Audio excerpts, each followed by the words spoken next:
¿Por qué Luis Echeverría acabó con el milagro mexicano en 1976?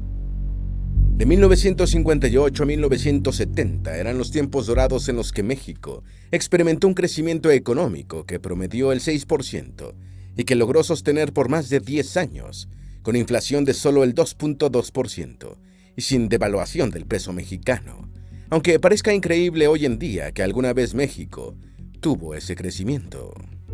¿Qué fue lo que pasó? ¿Por qué la economía de México dejó de crecer a ese ritmo?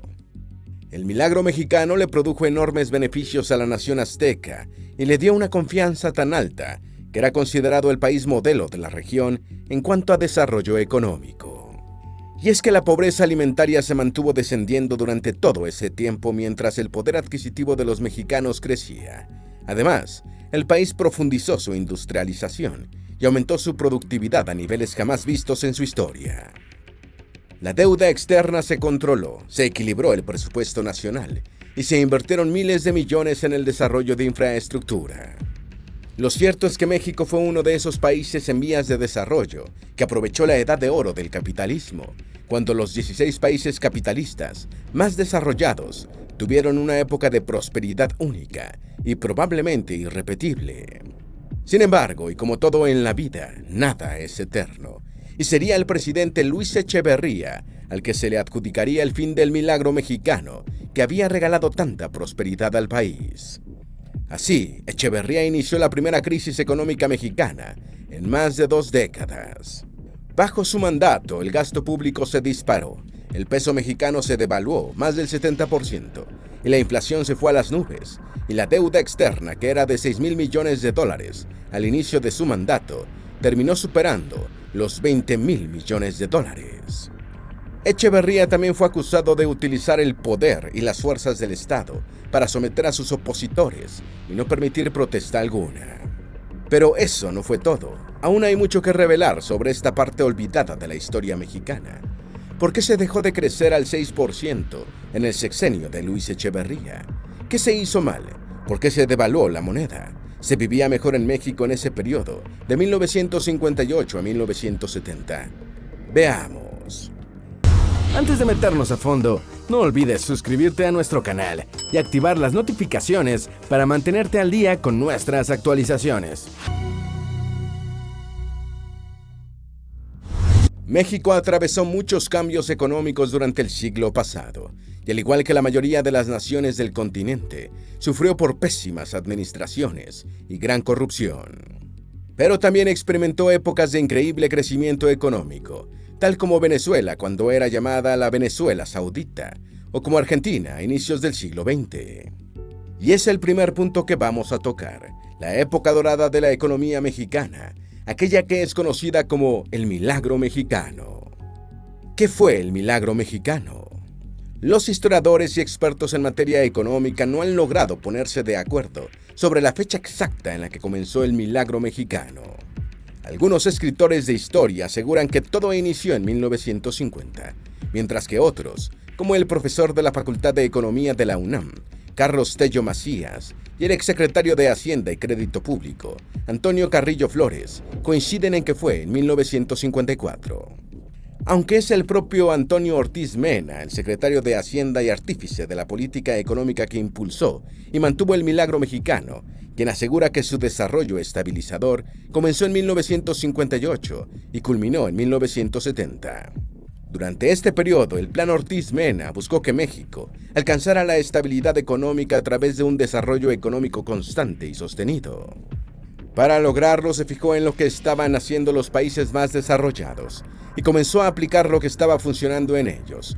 Por ejemplo, mantener un tipo de cambio fijo, el proteccionismo y estimular la producción nacional a través de ayudas y financiación a las compañías y nuevos emprendimientos.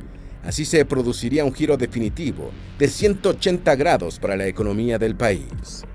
Pero, ¿por qué se requirió este cambio tan drástico? Bueno, el cambio ya había comenzado en 1940. Desde aquel año se había iniciado una etapa de crecimiento hacia adentro en México, el cual tenía como objetivo aumentar el dinamismo del sector primario. Se invirtió para acelerar la industrialización del país, algo que se logró. Además, se aumentó el número de industrias. Durante el gobierno de Manuel Ávila Camacho, 40-46, destacan un gran crecimiento económico y una estabilidad política sólida. Y es que del 40 al 45, el PIB creció a un promedio de 7.4%, algo jamás visto en lo que iba de la era postrevolucionaria. Ávila Camacho y quien lo sucedió, Miguel Alemán Valdés, ayudaron a impulsar la economía del país. Asentaron buenas bases para la posteridad. El mercado interno de México se volvió competitivo y dinámico. Al mismo tiempo, el país abrió a la economía mundial. Entre el 46 y el 52, el crecimiento promedio de la economía fue del 5.8%, mientras que la producción de petróleo, de manufactura, de construcción y de energía eléctrica alcanzaron máximos históricos. No obstante, las cosas tampoco fueron sencillas. Tras el fin de la Segunda Guerra Mundial, en el 46, México incrementó drásticamente sus importaciones desde Estados Unidos. Aquello produjo un déficit comercial agudo que dejó un saldo desfavorable para el Banco de México. Las divisas se agotaban y la inflación se empezaba a descontrolar. El presidente mexicano de ese momento, Miguel Alemán, intentó combatir el fenómeno inflacionario incentivando el aumento de la producción industrial y agrícola. A la vez, en tanto, imponía limitaciones para las importaciones. Pero a pesar de los esfuerzos, en el 48, las exportaciones estadounidenses hacia México seguían aumentando significativamente y la inflación se volvía un dolor de cabeza y un peligro importante. Los problemas continuaron medianamente controlados hasta la llegada del desarrollo estabilizador en el 58, cuando el nuevo plan forzó un cambio definitivo dirigido al crecimiento hacia adentro, al cual buscó, entre varias cosas, sustituir las importaciones de manera abrupta. El objetivo era que el país pudiera producir lo que consumiría, por lo que la prioridad era estimular el sector industrial y la producción. Esa era la solución que había visto Ortiz Mena. Contexto global. Y la solución la vio en el extranjero. Resulta que entre 1954 y 1970, el capitalismo vivió su mejor momento. Fue una época de prosperidad y en especial para las 16 naciones con economías capitalistas más desarrolladas. Durante estos años, el PIB per cápita incrementó un 4% cada año y en términos reales, es decir, restando el aumento de la inflación, el cual promediaba un 3.3%. Algunos de estos países lograron unas tasas de crecimiento económico absurdamente altas. Por ejemplo, Japón mantuvo un espectacular 9% de crecimiento en el PIB per cápita. El de Alemania e Italia fue del 5% y Francia un poco menos del 5%. El británico Angus Maddison, experto en historia macroeconómica cuantitativa, llamó a esta época la edad de oro del capitalismo porque les dio grandes oportunidades a los países en vías de desarrollo. Y México fue uno de esos países que supo aprovechar el tsunami de prosperidad. Logró organizarse rápidamente para que su comercio, la inversión, el crédito, el turismo y cualquiera de sus industrias tuviera la capacidad de formar parte de la economía mundial, que avanzaba a un ritmo frenético. El milagro del desarrollo estabilizador y su influencia en el país. Esta época fue realmente dorada para la economía mexicana y se podría resumir con un 6, 6 y 2, 2. ¿Por qué? Pues porque el crecimiento económico anual promediaba el 6.6%, mientras que la inflación se mantenía en un 2.2%. Este crecimiento, que se tradujo en mayores recursos para el Estado, permitió la nacionalización de importantes sectores como el de la energía, el cual estuvo en manos del sector privado, lo que aseguró aún más la estabilidad de los precios de servicios y materias primas. Por otra parte, el papel de este plan estabilizador se profundizó en todos los aspectos de México.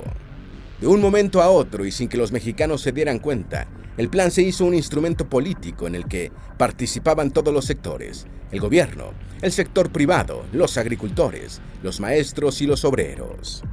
Y es que de otra forma no habría funcionado porque se requería que todos trabajasen con un mismo propósito. Incluso se hicieron enormes esfuerzos para erradicar la burocracia y que todo pudiera avanzar a la velocidad que se requería. La Secretaría de Hacienda y Crédito Público fue el organismo gubernamental encargado de llevar a cabo este plan. Esta secretaría se encargaba de darles todo el apoyo necesario a las compañías e industrias, además de subsidios y ventajas fiscales, a cambio de que mantuvieran un nivel de inversión y reinversión significativo, pero que continuara impulsando la economía y la creación de empleos.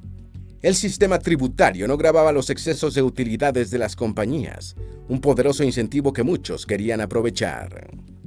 Claro que el gobierno también mantenía un sistema de protección muy rígido contra la competencia de los productos importados, otra ayuda a las compañías nacionales, por lo que, además de reinvertir, el sector privado debía dejar todo lo relacionado con política al gobierno o a la Secretaría de Hacienda y Crédito Público.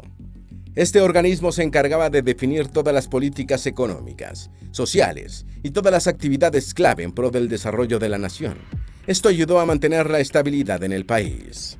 Una de las políticas que más demostró el nivel de apoyo y compromiso del gobierno con el crecimiento económico fue el hecho de que ofreció todo tipo de garantías a los empresarios, incluso una que les aseguraba que si sus compañías llegaban a enfrentarse a la quiebra, el Estado las salvaría.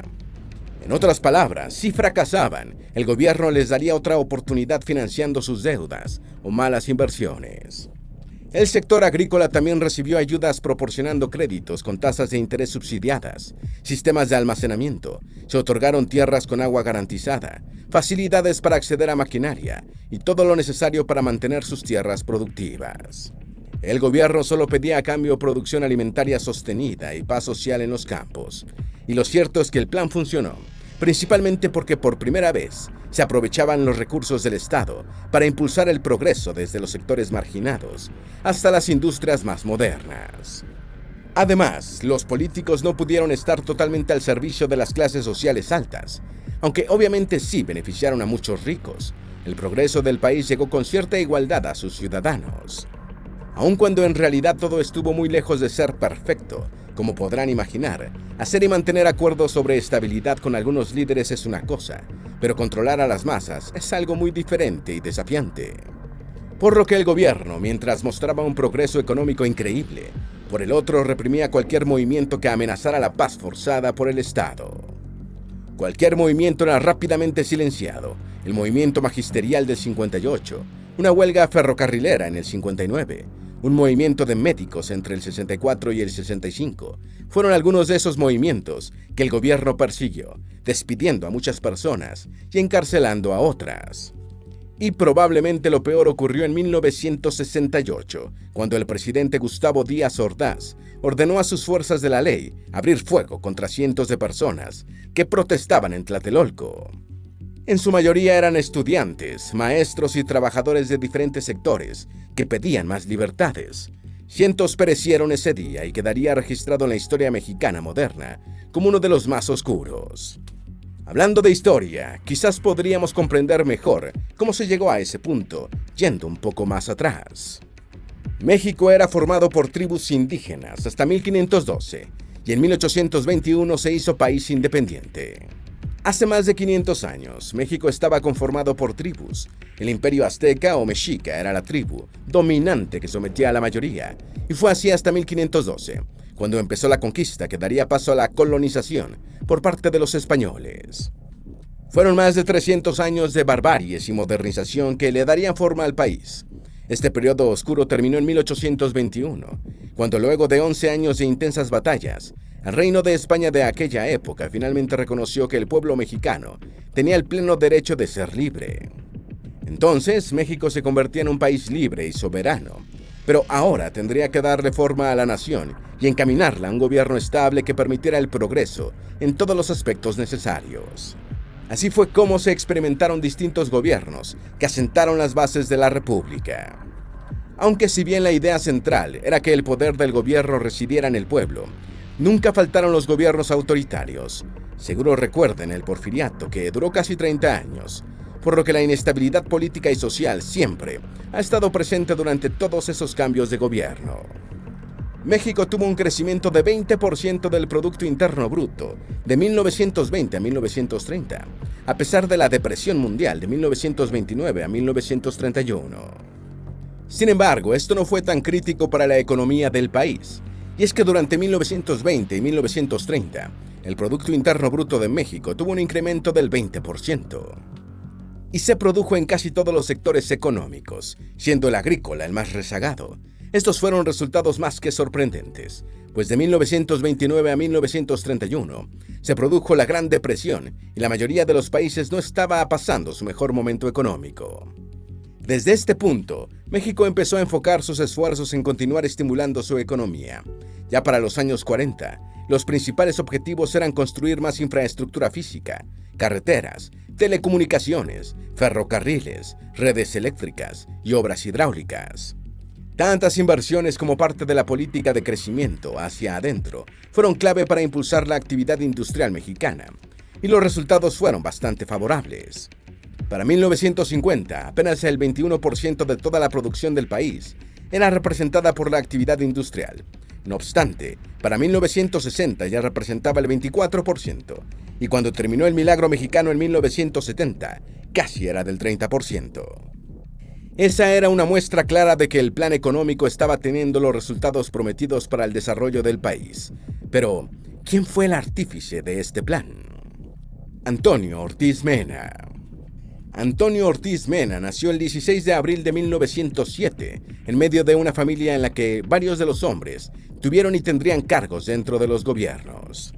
Su padre fue tesorero del Distrito Federal, su abuelo fue prefecto de Álamos, estaba emparentado con Eduardo Ortiz, quien fue subsecretario de Obras Públicas, y con Carlos Ortiz, quien fue gobernador de Sonora desde 1881 hasta 1883. Así que todo estaba servido para que Antonio Ortiz Mena también terminase desempeñando un rol público, y se preparó bien para lograrlo. Se graduó en la carrera de Derecho, estudió Economía y también Filosofía en la UNAM. Si bien tuvo un tiempo exitoso ejerciendo como abogado, no pasó mucho cuando ya estaba iniciando su larga trayectoria como servidor público. Pasó por muchos departamentos, ministerios y secretarías, en las que fue ganando amistades y conexiones. En 1940 ya era jefe del Departamento Jurídico del Departamento del Distrito Federal. Al mismo tiempo, era asesor legal del Procurador General de la República y primer director de profesiones de la Secretaría de Educación Pública. Por si fuera poco, entre 1936 y 1945 formó parte del Banco Nacional Hipotecario Urbano y de Obras Públicas, y luego fue su director hasta el 52. Ocupó otros cargos de importancia, pero su gran momento llegaría con su aporte a la candidatura de Adolfo López Mateos. Antonio Ortiz Mena elaboró todo el programa de política económica nacional. Sin perjuicio de seguir haciendo esfuerzos por mantener el equilibrio de la cuenta pública cuando convenga, el presupuesto anual de egresos del gobierno federal debe responder fundamentalmente a la necesidad de que el Estado coadyuve a la solución de problemas económicos y sociales de gran importancia nacional. Cuando Adolfo López Mateos ganó la presidencia, lo colocó en el puesto de secretario de Hacienda en el 58, cargo que ocuparía durante todo el sexenio de López Mateos y también en el periodo de Gustavo Díaz Ordaz, desde el 64 al 70. Como hemos mencionado, Mena fue el artífice principal del desarrollo estabilizador, el cual llegó a definir así: el esquema de crecimiento que conjuga la creación de ahorro voluntario creciente y la adecuada asignación de los recursos de inversión con el fin de reforzar los efectos estabilizadores de la expansión económica, en vez de los desestabilizadores que conducen a ciclos recurrentes de inflación, devaluación. De acuerdo con esas políticas, se estipuló que el Estado tiene la responsabilidad, conforme a las leyes básicas de la nación, de promover y encauzar el desarrollo económico, con el propósito de aumentar los salarios reales y mejorar la participación de los asalariados en el ingreso nacional disponible. El plan de Mena tenía dos objetivos principales. El primero era fomentar el crecimiento económico nacional, pero sin descuidar la estabilidad monetaria. El segundo buscaba mantener controlada la inflación a cualquier costo. Una de las cosas que Mena supo manejar de forma eficiente fue el déficit fiscal, mientras otros se obsesionaban con mantener un equilibrio fiscal. El difunto periodista Miguel Ángel Granados Chapa dijo sobre el asunto: Ortiz Mena jamás dudó en desactivar una recesión con políticas fiscales expansivas, como en 1958, cuando se incrementó sustancialmente el gasto público, con el objetivo de evitar una recesión. Cuando se hizo necesario, el déficit fiscal aumentó a 4.6% del PIB en 1964, pero se redujo tan pronto fue posible, sin contraer el Producto Nacional. En promedio, en 12 años de desarrollo estabilizador, el déficit público fue de 2.6% del PIB. Y se lograba esto porque el dinero que se obtenía sobre déficit no se utilizaba para campañas populistas o como un gasto corriente, sino para inversión que producía retornos, crecimiento y demás beneficios económicos. Este plan permitió que las industrias del país fueran mucho más productivas, con instituciones y bancos que las respaldaban, como el Banco Nacional Agropecuario, la Aseguradora Nacional Agrícola y Ganadera. El turismo recibió mucho apoyo gubernamental, el cual ayudó a financiar desarrollos turísticos en lugares como Ixtapa, Puerto Escondido, Cancún, Huatulco y otros. El tipo de cambio de 12.5 pesos por dólar establecido en el 54 se mantuvo durante todo ese periodo. El aumento de salario en términos reales fue del 6%. El salario mínimo tuvo un incremento de poder adquisitivo del 105%. En el 58 el PIB per cápita era de $300. Para el 70 se situaba en $700. Candidatura fallida de Antonio Ortiz Mena. Si bien Mena era el favorito de muchos como un posible candidato presidencial, lo cierto es que no lo era de la mayoría. Como mencionamos antes, los gobiernos para los que sirvió como secretario de Hacienda fueron muy represivos con quienes se oponían. Pero eso no fue todo. Además de ese terrible aspecto negativo, su plan de desarrollo estabilizador no fue perfecto económicamente hablando. Este dejó un nivel de endeudamiento importante que crecía sin parar. Forjó una estructura impositiva que se hacía más regresiva e impactaba sobre los trabajadores y empleados. El proteccionismo exagerado a la industria produjo buenas ganancias, pero también debilitó gradualmente las finanzas públicas. Demasiados subsidios crearon una estructura oligopólica en los mercados. Los mercados capitales domésticos perdieron impulso, al igual que la bolsa mexicana. Por otra parte, la agricultura no creció tan rápido y, de hecho, se atrasó por estar cerrada a las importaciones de tecnologías y maquinaria de otros países. Una de las críticas más importantes al desarrollo estabilizador fue que agravó la distribución del ingreso. Las clases medias y altas fueron las que obtuvieron los mayores beneficios en cuanto a calidad de vida, poder adquisitivo y oportunidades laborales. Las clases más necesitadas no disfrutaron mucho de los beneficios del auge económico, lo que no le daba demasiada popularidad a Antonio Ortiz Mena ante las clases populares que eran la mayoría en el país. Esto era algo que aprovecharía Luis Echeverría. Él presentó un modelo económico llamado Desarrollo Compartido, el cual buscaría enmendar los efectos negativos del desarrollo estabilizador. En 1970, cuando terminaba el sexenio de Gustavo Díaz Ordaz, Ortiz Mena era precandidato presidencial por el Partido Revolucionario Institucional para el periodo 70-76, pero terminó perdiendo con Luis Echeverría Álvarez.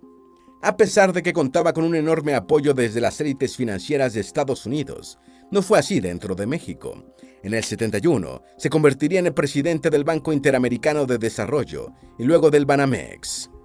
Pero ahora no es de Mena de quien hablaremos, sino de quien sucedió a Gustavo Díaz Ordaz como presidente de México y quien desencadenaría una dura crisis económica para ponerle fin al milagro mexicano, Luis Echeverría Álvarez. ¿Por qué Luis Echeverría ocasionó la crisis? Inicios, llegada a la presidencia. Luis Echeverría Álvarez, de ascendencia vasca, nació el 17 de enero de 1922 en Ciudad de México. Fue hijo de Rodolfo Echeverría Esparza y Catalina Álvarez Galló. Su hermano mayor, Rodolfo Landa, fue un actor mexicano. Su padre ocupó diversos cargos públicos de un nivel medio. En el periodo 31-33, fue pagador del ejército mexicano en la Ciudad Victoria, Tamaulipas. Luego sirvió como funcionario de la Tesorería de la Federación. Luis inició su educación primaria en la Ciudad de México, en la escuela Nancy Eleli. La preparatoria la cursó en el Colegio Francés. Allí nacería su gran amistad con José López Portillo, quien lo sucedería en la presidencia del país para el periodo 76-82. Desde pequeño, Luis se mostró partidario del modelo de gobierno de Lázaro Cárdenas, a quien le mantuvo una profunda admiración durante toda su vida. En el 45 egresó de la Universidad Nacional Autónoma de México como licenciado en Derecho. Aún estudiando, fundó la revista México y la Universidad. Junto a su gran amigo López Portillo consiguió una beca que les permitió estudiar en la capital de Chile, Santiago de Chile. Además, juntos fueron a conocer Argentina. Se casó con María Esther Zuno, la hija de José Guadalupe Zuno, quien fue gobernador de Jalisco de 1923 a 1926. Apenas con 24 años comenzó su carrera política, cuando lo nombraron secretario auxiliar del presidente del Comité Ejecutivo Nacional del Partido Revolucionario Institucional, quien entonces era el general Rodolfo Sánchez Taboada. Ese mismo año sería promovido a secretario particular, demostrando una gran ambición que lo impulsaba a escalar posiciones, Y es que mientras seguía en la Secretaría particular, también ejercía como director general de prensa y propaganda del PRI. Así continuó escalando. En el 58 era subsecretario de Gobernación en la presidencia de López Mateos. Allí se encargó de supervisar asuntos como política migratoria y los penales federales y la reinserción social. Para el 68 era secretario de Gobernación durante la presidencia de Gustavo Díaz Ordaz. Y en ese año, cuando ocurrió la tragedia con el movimiento estudiantil, Echeverría hizo algo bastante fuera de lo común e ilegal. En un intento de deslindar a Gustavo Díaz de su responsabilidad por haber enviado el ejército a disparar a los manifestantes, Echeverría dijo en una conferencia de prensa que él y el jefe de departamento del Distrito Federal fueron quienes solicitaron la intervención del ejército. Sin embargo, esa facultad es única y exclusiva del jefe de Estado, por lo que esa declaración también era una confesión de un crimen. Por supuesto, y como era de esperarse, nada ocurrió, a pesar de que ese delito fue señalado por el periodista Edmundo Jardón. De hecho, de no ser castigado o ni siquiera investigado, pasó a ser nombrado por el PRI como su candidato a la presidencia para suceder a Gustavo Díaz, quizás como un premio por su demostración de lealtad al partido.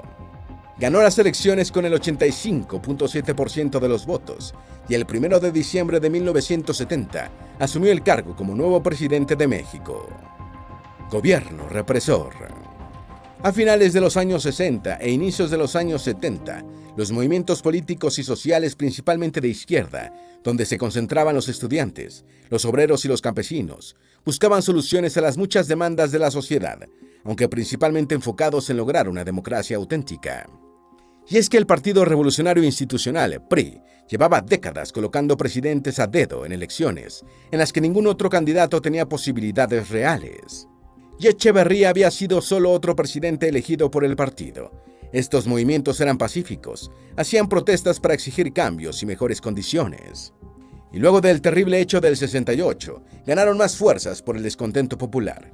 Así que el gobierno de Echeverría había formado un grupo paramilitar bajo las sombras, llamado Los Halcones, y con el cual pretendía desmantelar cualquier movimiento y manifestación. Era cuestión de tiempo para que volviese a ocurrir otro evento oscuro, y así fue. En el 71 se produjo una manifestación estudiantil en Ciudad de México, la cual era en apoyo a sus colegas en Monterrey. Los estudiantes acudieron en masa y de forma pacífica, sin imaginarse que eran esperados por los halcones, quienes habían recibido la orden del mismo presidente para que los reprimiera a cualquier costo. Muchos estudiantes resultaron heridos, decenas terminaron sin vida. Echeverría se desligó de los atroces hechos, pero alguien tenía que ser castigado, así que le solicitó la renuncia a Alfonso Martínez Domínguez, quien era jefe del departamento del Distrito Federal. Los hechos del 68 y del 71 provocaron que varios grupos de izquierda entendieran que por la vía pacífica no iban a lograr nada, solo muertes en vano. Así que decidieron tomar el camino de la clandestinidad y de la lucha armada contra el Estado opresor. Así surgieron grupos subversivos como la Liga Comunista, 23 de septiembre y las Fuerzas Armadas Revolucionarias, además de grupos afines a Lucio Cabañas y Genaro Vázquez, tales como el Partido de los Pobres y la Brigada Campesina de Ajusticiamiento. Estos grupos realizaron asaltos a bancos, secuestros de alto perfil y acciones que desafiaron a la maquinaria del Estado.